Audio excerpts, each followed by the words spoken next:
Right now, while you are reading the news or scrolling your phone, something is happening inside corporate boardrooms around the world, and most people have absolutely no idea. A global workforce transformation is already underway. The people most affected will not see it coming because nothing about their daily routine will feel different until the day it does. The World Economic Forum estimated that 85 million jobs could be displaced by AI and automation. Newer projections suggest the number may be far higher, and the timeline may be much shorter. So before we go any further, ask yourself one honest question. Could AI do even 30% of what you do every day? Because that is where it starts. If your answer is yes, even a little, this video is for you. The companies thinking about replacing roles like yours have already run the math. Most people feel safe, and honestly, that feeling makes sense. Your job is complicated. It took years to learn. You have experience, relationships, and judgment that no machine could replicate. Or at least that is the story we tell ourselves. But that is exactly what taxi drivers believed in 2007. It is what travel agents believed in 1999. It is what bank tellers believed in 1995. Feeling safe is not the same as actually being safe. This illusion is not about stupidity, it is about human nature.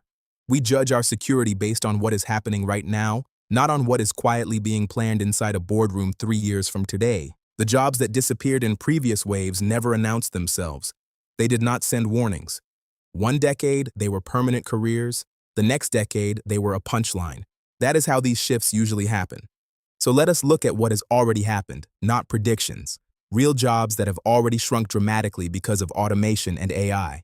This was the first wave, and it has already arrived. Manufacturing and assembly were among the first to change. Robotic arms began replacing human hands on production lines. The work itself did not disappear. Cars were still built and products were still assembled.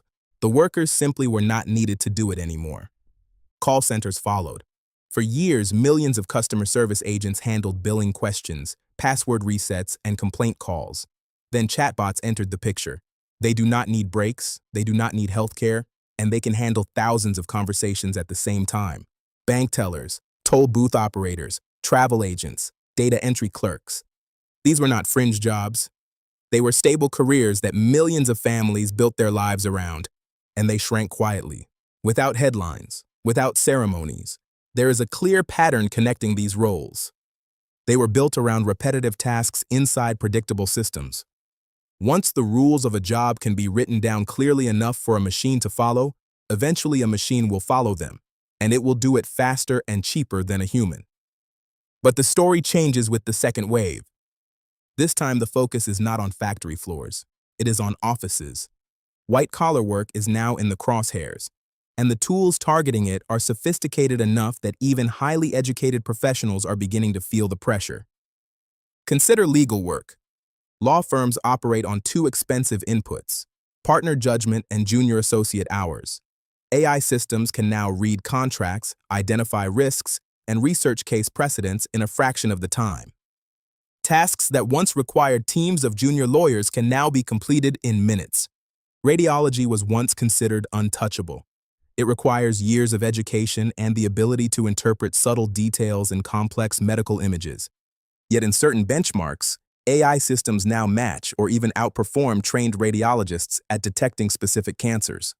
Financial analysts, accountants, and auditors face a similar reality. Their work depends on processing large volumes of structured data and identifying patterns. That is exactly what AI excels at. And unlike a human employee, it does not cost $90,000 a year. Even creative professions have begun to feel the shift. Copywriters and content creators once believed creativity made their work safe.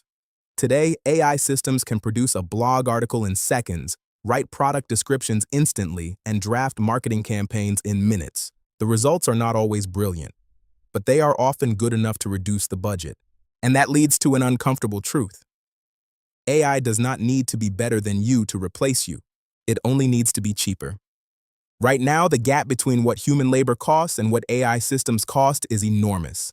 And it is growing wider every month. And so what is actually happening inside companies today? Not dramatic announcements, not sudden layoffs, just quiet decisions made during budget meetings, decisions most employees never hear about. IBM recently paused hiring for thousands of roles that leadership believes AI will handle in the coming years. Klarna introduced an AI customer service system that now performs work once done by hundreds of support agents. The company reported tens of millions of dollars in savings. Customers still get answers. The service still works. The difference is that those jobs no longer exist. Between 2022 and 2024, major technology companies laid off hundreds of thousands of workers. During that same period, those companies dramatically increased spending on AI development. That is not a coincidence. And this is not limited to the tech sector. Retail, finance, logistics, healthcare, and media companies are all experimenting with AI systems right now. Many of those experiments succeed. And when an experiment succeeds, it scales. To understand why this shift is accelerating so quickly, you need to understand something simple. This is not about ideology or anti-worker sentiment. It is about arithmetic. A mid-level analyst in a major city may cost a company well over $100,000 per year when salary, benefits, taxes, and office expenses are included. AI tools capable of performing large portions of that same work might cost only a few $100s per month. They do not take sick days, they do not request vacation time, and they do not require supervision. For companies operating in competitive global markets, the pressure to automate is intense. If one company refuses to adopt these tools, a competitor will, and that competitor will eventually undercut them. So which jobs appear most vulnerable right now? Roles built around processing structured data and producing standard outputs, financial reporting, compliance analysis, insurance underwriting, medical billing. These jobs require precision, and precision is something machines excel at. Entry-level legal and accounting work also faces disruption. For decades, junior roles existed to handle the foundational work senior professionals could not afford to do themselves. AI systems can now perform much of that foundational work. Content creation at scale is also shifting. Social media posts, SEO articles, product descriptions, and marketing emails can now be generated automatically in large volumes. And there is another category that surprises many people: mid-level management roles that mainly coordinate information between teams. Some AI workflow systems are already automating reporting, scheduling, and project tracking. But there is another side to this story. Not all work is at risk. In fact, some professions are becoming more valuable because of AI. Skilled trades are a powerful example. Electricians, plumbers, welders, carpenters, and HVAC technicians operate in complex physical environments. Robots still struggle to navigate those environments reliably. Demand for these skills is growing. Healthcare professionals working directly with patients are also essential. Nurses, therapists, surgeons, and mental health practitioners perform work that requires human presence and empathy.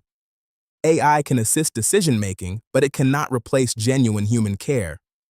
Another growing field involves the creation and management of AI systems themselves. Roles such as AI trainers, automation specialists, and machine learning engineers barely existed a decade ago. Today, they are among the fastest-growing careers in the world. Strategic leadership is also becoming more valuable. AI can generate options and analyze data, but it cannot fully replace human judgment, long-term thinking, or accountability. And roles built on deep human trust remain powerful.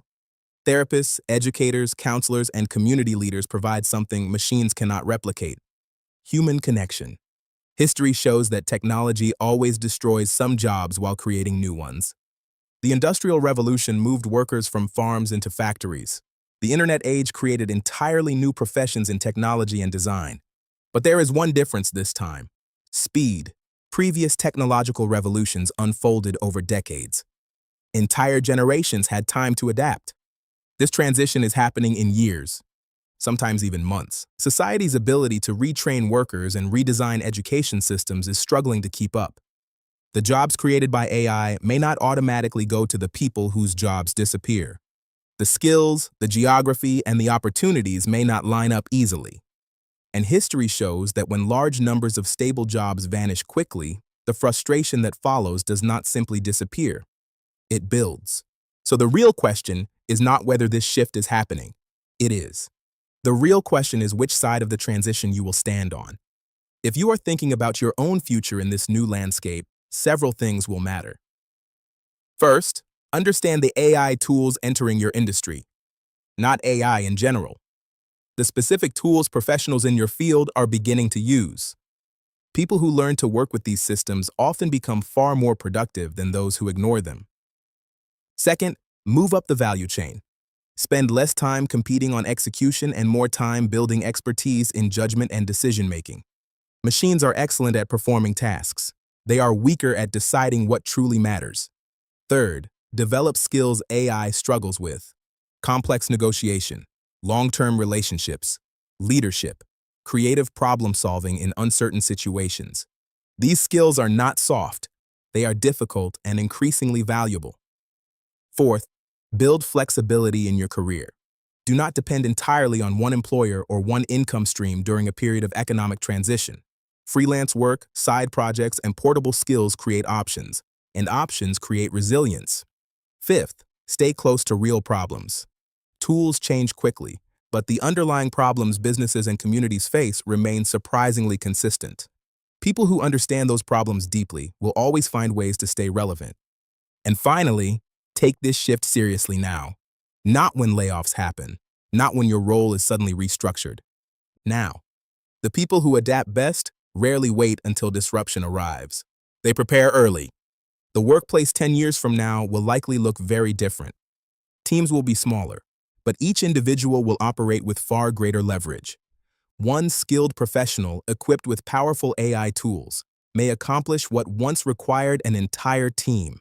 The professionals who thrive will not necessarily be the most technical. They will be the ones who understand how to work alongside intelligent systems effectively. The future of work is not humans versus AI. The real divide will be between people who use these tools well and those who do not. And that gap will define many careers in the decade ahead.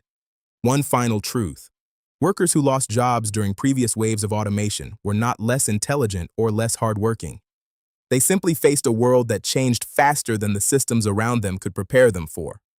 Right now, you are seeing this transition while it is still unfolding. That is rare. Most people only recognize disruption after it arrives. So the question this video was really asking was never whether AI will replace jobs.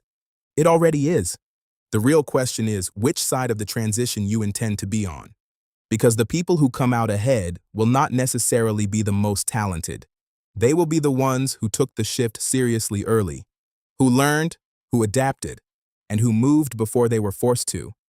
The transformation is already underway.